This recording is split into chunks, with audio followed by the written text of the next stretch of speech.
जय हिंद दोस्तों, मेरे भाई यहाँ पर स्वागत है आप सभी का एक बहुत ही महत्वपूर्ण वीडियो में। और अभी हाल फिलहाल मैं आपको बता दूं कि एसएससी के अंदर में कुछ रिफॉर्म्स अभी होने वाले हैं और ये एक प्रेस रिलीज के माध्यम से जो है यहाँ पर रिलीज करके बताया गया है। असल में यहाँ पर ये कोई एसएससी का नोटिस नहीं है, कोई कैलेंडर नहीं है, कोई नोटिफिकेशन नहीं है, ये एक प्रेस रिलीज है। और राज्यसभा में जो रिटन स्टेटमेंट होता है उसी का बाद में प्रेस रिलीज किया जाता है। इसमें एसएससी और यूपीएससी को लेकर के काफी सारे चेंजेस है जो बताए गए हैं। तो मैं इस वीडियो में पूरी तरीके से एसएससी के हो रहे रिफॉर्म्स के ऊपर में चर्चा करूंगा और सारी बातें मैं आपको बताऊंगा। ये पूरा पूरा एक प्रेस रिलीज है, इसके अंदर में महत्वपूर्ण बातें हैं, लेकिन ऐसे अगर आप पढ़ोगे तो आपको चीजें समझ में नहीं आएंगी। तो मैं इसको पॉइंट वाइज तोड़ चुका हूं और मैं आपको एक एक करके सारी बातें पॉइंट वाइज बताऊंगा। सबसे पहले तो यहाँ पर जो आपके डीओपीटी मिनिस्टर जितेंद्र सिंह जी हैं यहाँ पर, तो उन्होंने जो है राज्यसभा में जो रिटन स्टेटमेंट दी थी उसी का ये प्रेस रिलीज है और उसी के बारे में ये बात हुई है।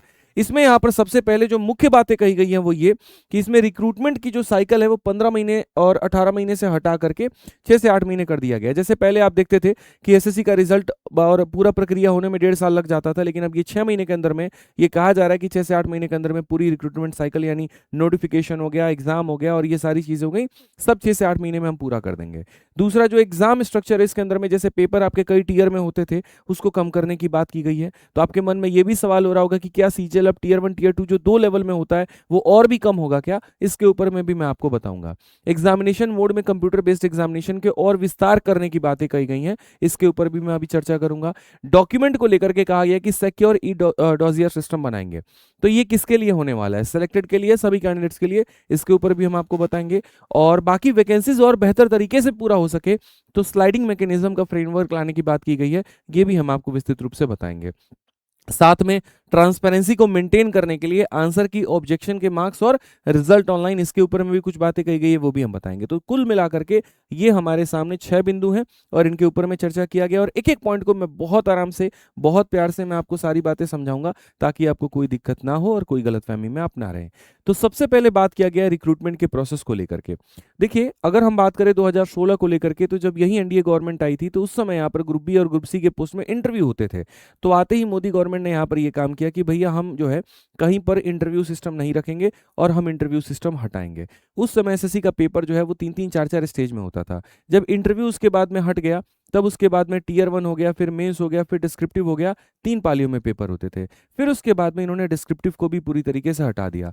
तो यहाँ पर जो है इंटरव्यू भी हटे, डिस्क्रिप्टिव भी हटे, इंटरव्यू के बदले डिस्क्रिप्टिव आया, फिर डिस्क्रिप्टिव भी पूरी तरीके से हट गया। अब पेपर आपका 2 टीयर मैकेनिज्म पर हो गया। अगर हम सीजल की बात करें, और बहुत ऐसी परीक्षाएं हैं जो सिंपल एक बार पेपर होता है, उसी पर फाइनल मेरिट बनता है और उसी पर आंसर आ जाता है। तो यहाँ पर जो राज्यसभा में कहा गया रिटर्न जो रिपोर्ट दिया गया उसमें उसमें साफ तौर पर यह कहा गया कि यार पहले की जो भर्ती प्रक्रिया होती थी ना, वो 15 से 18 महीने लग जाता था। पहले तो नोटिफिकेशन को निकलने में, फिर उसके बाद में पेपर को होने में, फिर उसके बाद में रिजल्ट आने में, फिर डॉक्यूमेंट वेरिफिकेशन होने में। तो इसको बहुत स्मूथ किया गया है, बहुत फास्ट किया गया और ये भी मैं भी ये बात मानता हूँ। ठीक है, अब इसको इनकी तैयारी है कि हम 6 से 8 महीने के अंदर में पूरी तरीके से लेकर के आए। तो क्या सिर्फ पेपर के टीयर को कम करने से हो सकता है? ऐसा बिल्कुल भी नहीं है। एक एक करके मैं आपको तोड़ करके सारी बातें बताऊंगा। तो यहाँ पर ये 6 से 8 महीने के अंदर में कैसे हो सकता है पूरी रिक्रूटमेंट की साइकिल? तो इसके लिए इन्होंने कहा कि जो एग्जामिनेशन के स्टेजेस हैं वो जरूरत पड़ेगी तो हम कम करेंगे इसको। और ऐसा नहीं है कि सारे एग्जाम्स में एक ही फॉर्मूला लगेगा, नहीं, वो पेपर के ऊपर में डिपेंड करता है। अगर सीजीएल बड़ा पेपर है तो हो सकता है उसमें 2 टीयर हों और बाकी जो छोटे पेपर्स हैं हो सकता है कि उसमें सिंगल टीयर सिस्टम से ही हम इसको कर पाएं। तो टीयर के कम होने से क्या होता है कि जो समय है मेरे भाई यहाँ पर वो थोड़ा सा कम हो जाता है और कम हो जाता है, जो रिक्रूटमेंट साइकिल है वो जल्दी हो जाती है। पहली बात तो ये। दूसरी बात, पहले डॉक्यूमेंट वेरिफिकेशन खुद एसएससी करती थी, फिर उसके बाद में जब डिपार्टमेंट में जानते थे तो वो करते थे। ये एक बहुत कॉम्प्लेक्स प्रोसेस होता था। तो इसको उन्होंने यहाँ पर क्या किया कि अब आपका जो डॉक्यूमेंट वेरिफिकेशन होगा वो डिपार्टमेंट करेगी। अब डिपार्टमेंट में भी समस्या ये आ रही है कि फिजिकली अगर आप उनको डॉक्यूमेंट भेजते हैं, जैसे कि अगर आप देखेंगे सिलेक्शन पोस्ट के केस में, तो उसमें समय ज़्यादा लग जाता है।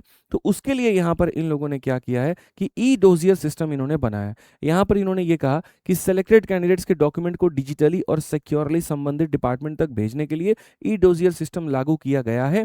फिजिकल फाइल्स पर इससे निर्भरता कम होगी कि एक फाइल को ढो करके वहां लेके जा रहे, रास्ते में कहीं अटक गया, कहीं पर गुम हो जाए, कोई ऐसी समस्या ना हो।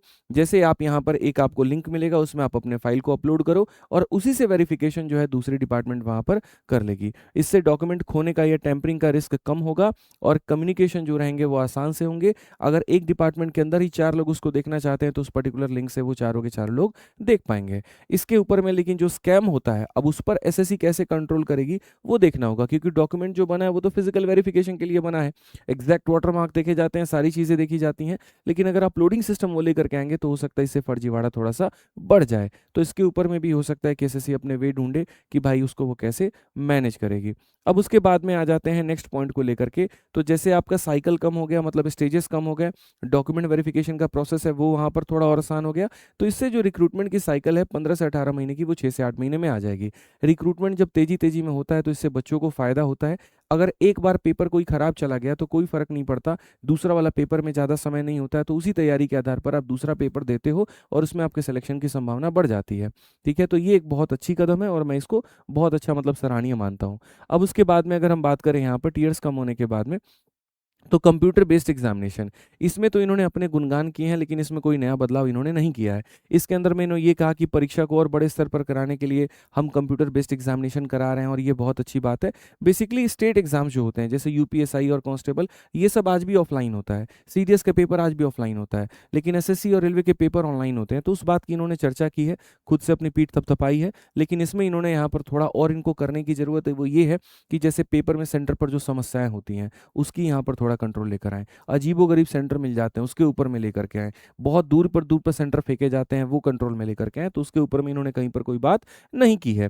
साथ में इन्होंने ये कहा कि पेपर मैनुअल चेकिंग और ह्यूमन एरर की संभावना को कम हो चुका है, क्योंकि पेपर अब ऑनलाइन होता है तो सारे क्वेश्चंस ऑनलाइन आते हैं तो वहाँ पर जो है वो समय जो लगता है वो कम हो जाएगा। लेकिन इसके अंदर भी दिक्कत है, पेपर लीक जैसी समस्या, ये भी एक बड़ी जो है प्रॉब्लम है, लेकिन उसका कहीं पर कोई भी जिक्र जो है वो यहाँ पर नहीं किया गया। फिर उसके बाद में इन्होंने एक अच्छे कदम की बात की है कि एसएससी में काफ़ी समय से जो बच्चे हैं, प्रोटेस्ट भी जब उन्होंने किया और भी हर जगह पर जब आवाज़ उठाई, ट्विटर पर कैंपेन भी किए, तो हमेशा उन्होंने वेटिंग लिस्ट की मांग की। उसी वेटिंग लिस्ट का नाम बदल करके स्लाइडिंग मैकेनिज्म फ्रेमवर्क डाल दिया गया। इसमें यहाँ पर क्या है, स्लाइडिंग मैकेनिज्म का मतलब ये है कि जैसे मानो मैं एक पर्सन हूँ, मैंने एक पर्टिकुलर पोस्ट चूज किया था, ठीक है, और उसके बाद में मेरे नंबर और अच्छे बने, ऊपर के किसी व्यक्ति ने क्या किया, जैसे मानो मैं 4200 के ग्रेड पर हूँ और किसी ने 4600 का ग्रेड पे लिया था, लेकिन उसने उस नौकरी को छोड़ दिया, उसने वहां पर ज्वाइनिंग नहीं की, तो मैं स्लाइड होकर के उसके पोस्ट पे चला जाऊं और मेरे पोस्ट पर जो नीचे का बंदा है जो सेलेक्ट नहीं हुआ था वो वहां पर मेरे पोस्ट पर आ जाए। इसलिए इस बार देखा होगा आपने कि जब एसएससी ने सेकंड लिस्ट जारी की थी तो उसमें कई ऐसे लोग थे जो सेलेक्ट हो गए जिनकी दूर दूर तक कोई संभावना नहीं थी। तो ये एक अच्छी कदम है। इससे क्या होता है कि जो वैकेंसी बार बार बच जाती है, जो अगले साल जारी होती है, वो उसी साल के उसी साल वो फुल हो जाएगी। तो ये बहुत अच्छा इसमें इन्होंने काम किया है और इसके अंदर भी अभी थोड़े थोड़े जो लूपहोल्स हैं उसको ये करेक्ट कर रहे हैं, इसकी भी चर्चा इन्होंने इसके अंदर में की है। लास्ट पॉइंट इन्होंने कहा आंसर की और रिजल्ट में और ज़्यादा हम ट्रांसपेरेंसी लेकर आएंगे, लेकिन इन्होंने अपनी बातें जो कर रहे हैं उसका जिक्र किया है, चेंजेस इसके अंदर में इन्होंने कुछ भी नहीं किए हैं। जैसे इन्होंने कहा कि टेंटेटिव आंसर की जारी की जाती है, वो की जाती है, लेकिन उस पर बवाल कितना होता है, क्वेश्चंस कितने गलत होते हैं, इसके ऊपर में कहीं पर कोई चर्चा नहीं हुई है। इन्होंने कहा हम कैंडिडेट को ऑब्जेक्शन करने का मौका देते हैं और यहाँ जो चैलेंज फीस है उसको हमने कम की है, मतलब पहले 100 रुपये लेते थे, 50 रुपये लेते हैं, लेकिन इसके ऊपर में जो असल काम होना चाहिए वो ये होना चाहिए कि पहले तो गलत सवाल ना पूछे जाएं, क्योंकि एक बार गलत सवाल पूछा जाता है फिर वो मामला कोर्ट में जाता है, फिर कोर्ट उसके ऊपर में कार्रवाई करती है, फिर वो भर्ती प्रक्रिया बड़ी लंबित होती है। तो गलत सवाल तो पहली बात तो हो ही नहीं, और दूसरी बात यहाँ पर जो चैलेंज करने की फीस है उसको जीरो कर दिया जाए। आपकी गलती पर बच्चा पैसा क्यों दे, तो ये नहीं होना चाहिए। तो इन्होंने अपनी जो बातें हैं वो इसके अंदर में की है, लेकिन कहीं पर कोई जो है नए बदलाव की बात नहीं की है। ठीक है, एक पॉइंट यहाँ पर इन्होंने और थोड़ा सा बेहतर किया, वो ये है सेल्फ अटेस्टेशन पर प्रोविजनल अपॉइंटमेंट। पहले क्या होता था कि डॉक्यूमेंट आपके अटेस्ट नहीं होते थे तो आपकी अपॉइंटमेंट रोक दी जाती थी। अब इन्होंने यहाँ पर ये कहा कि सेल्फ अटेस्टेड डॉक्यूमेंट के आधार पर प्रोविजनल अपॉइंटमेंट लेटर जारी किया जा सकता है, यानी कैरेक्टर वेरिफिकेशन और कास्ट सर्टिफिकेट वेरिफिकेशन के लिए 6 महीने की टाइम लिमिट बनाई गई है। इसको आप अगर सेल्फ अटेस्ट करके दे देते हैं तो आपको नौकरी आपकी मिल जाएगी और 6 महीने के भीतर में फिर आप अपने डॉक्यूमेंट इसके सबमिट कर पाएंगे। प्रेस रिलीज से क्या नहीं बदला, एसएससी के सिलेबस में कहीं पर कोई बदलाव नहीं है, सब्जेक्ट के अंदर में कहीं पर कोई बदलाव नहीं है, एज लिमिट एजुकेशनल क्वालिफिकेशन इसके अंदर में कहीं पर कोई बदलाव नहीं है, रिजर्वेशन पॉलिसी में कहीं कोई बदलाव नहीं है, नॉर्मलाइजेशन का जो फॉर्मूला है जिसके ऊपर इतना तांडव हो रहा है उसके ऊपर में कोई बदलाव नहीं है। तो इससे कोई वैकेंसी में अप और डाउन नहीं हुआ, नॉर्मल यहाँ पर रहा है। ठीक है, और बाकी जो चीज़ें यहाँ पर हुई हैं वो इन्होंने बताया है।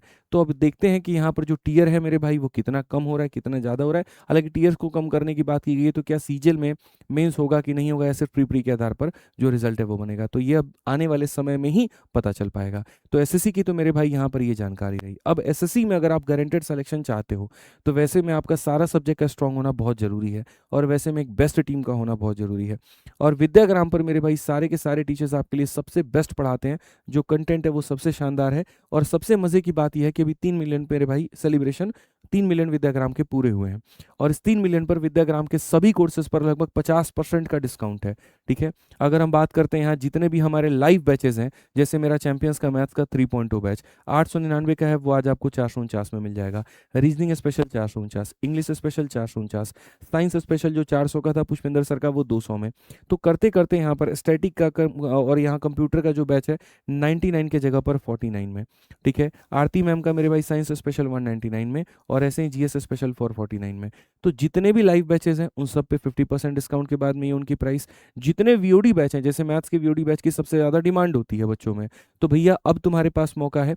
700 रुपये का लाइफ टाइम वैलिडिटी वाला बैच आपको आज रात के लिए सिर्फ 350 में मिल रहा है। ठीक है, जितने भी हमारे सामने वीओडी बैचेस हैं सारे के सारे 50 पे। ये ऑफर कब तक रहेगा? 5 अगस्त रात 12 बजे, यानी आज रात 12 बजे तक रहेगा। इसके अलावा अगर हम बात करें जो हमारे कॉम्बो बैचेस हैं, जैसे मैंने कहा सिलेक्शन के लिए सबसे बेस्ट टीम आपको चाहिए, और वो यहाँ पर आपको एसएससी का अगर आपको तैयारी करना है तो प्रहार 2.2 बैच पूरी की पूरी math special, reasoning special, GS special, English special, computer, static GK सब मिला करके जो बैच की फीस होती है वो 1500 होती है। हालांकि 4500 ओरिजिनल फीस है, 1500 में इसके एडमिशन्स हो रहे होते हैं, उसमें भी 50% का डिस्काउंट आज के लिए कर दिया गया है। तो 750 में आप पूरी तरीके से कंप्लीट एसएससी की तैयारी कर पाएंगे। और रेलवे वाले भाइयों के लिए वहां पर पूरी संपूर्ण तैयारी मात्र 500 में हो पाएगी। इसके अलावा जो स्टेट के हमारे भाई बंधु हैं जो स्टेट की तैयारी यहाँ पर कर रहे हैं, जैसे कि अगर हम बात करें यहाँ पर यूपी कांस्टेबल का, तो उसका नाम है मिशन वर्दी बैच, जो मात्र आपको मिलता है 299 में। ऐसे ही अगर आप देखेंगे यूपीएसआई का मिशन दरोगा जी बैच मात्र आज के लिए 299 में।